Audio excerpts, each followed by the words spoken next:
आज़ादी के अमृत महोत्सव और 77वें स्वतंत्रता दिवस के मौके पर आवाज़े ख़वातीन ने उत्तर प्रदेश के ऐतिहासिक शहर आगरा में एक कार्यक्रम का आयोजन किया। कार्यक्रम का विषय था आज़ादी के 76 साल और महिलाओं की स्थिति।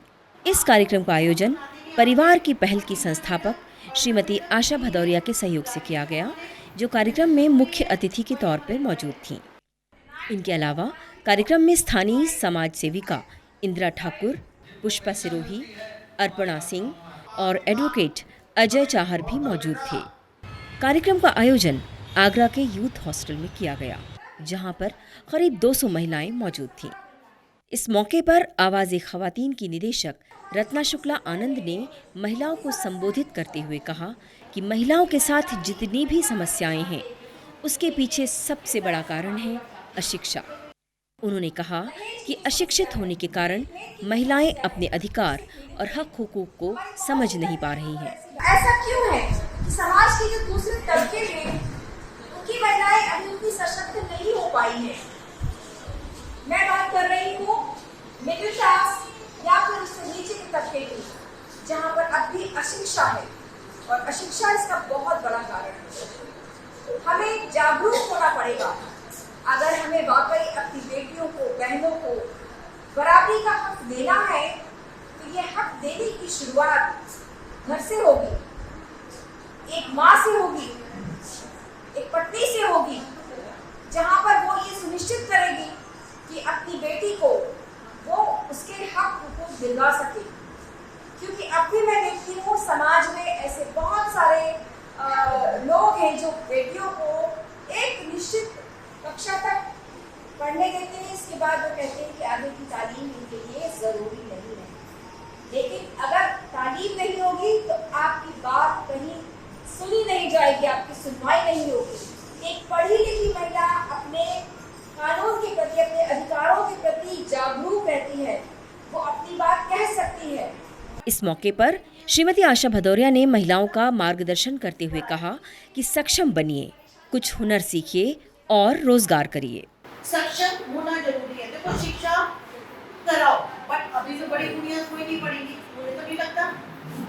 पढ़ाई तो माँ बाप के सबको ही है, पर हम लोग नहीं पढ़े थे तो निराश मत हो, निराश मत हो।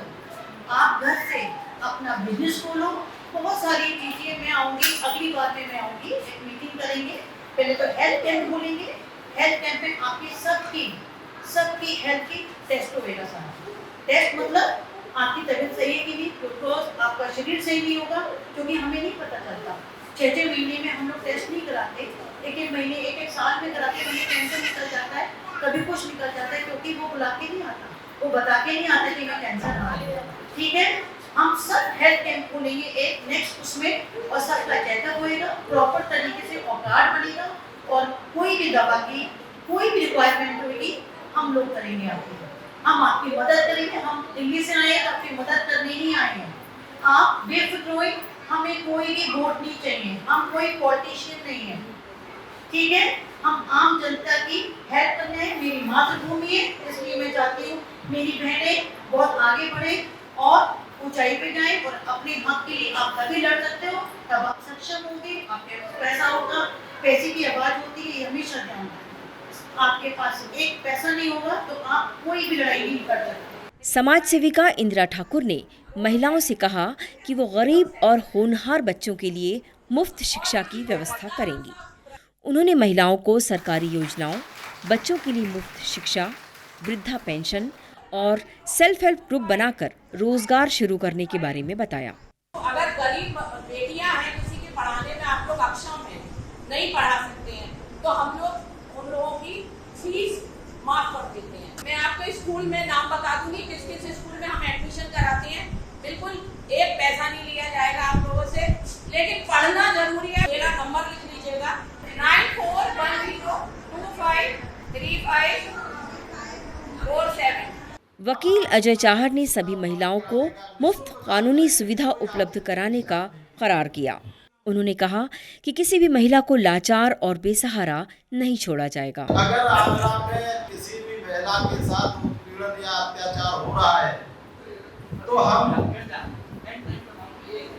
आपके आग्रह पे उन्हें बिल्कुल भी निःशुल्क कानूनी सुविधा उपलब्ध कराने का काम करेंगे। आपको कहीं भी भटकने की कोई आवश्यकता नहीं होगी। किसी भी माता बहन को अगर ऐसा प्रतीत होता है कि उसके साथ अत्याचार, शोषण और कोई अपराध आपके साथ हो रहा है, तो आप आधी रात कभी भी फोन कर लेना। हम आपको कानूनी सुविधा उपलब्ध कराने का निःशुल्क काम करेंगे। कोई आपसे फीस चार्ज नहीं की जाएगी। कार्यक्रम के अंत में महिलाओं ने राष्ट्रगान के अलावा सारे जहां से अच्छा हिंदुस्तान हमारा और हम होंगे कामयाब भी गाया।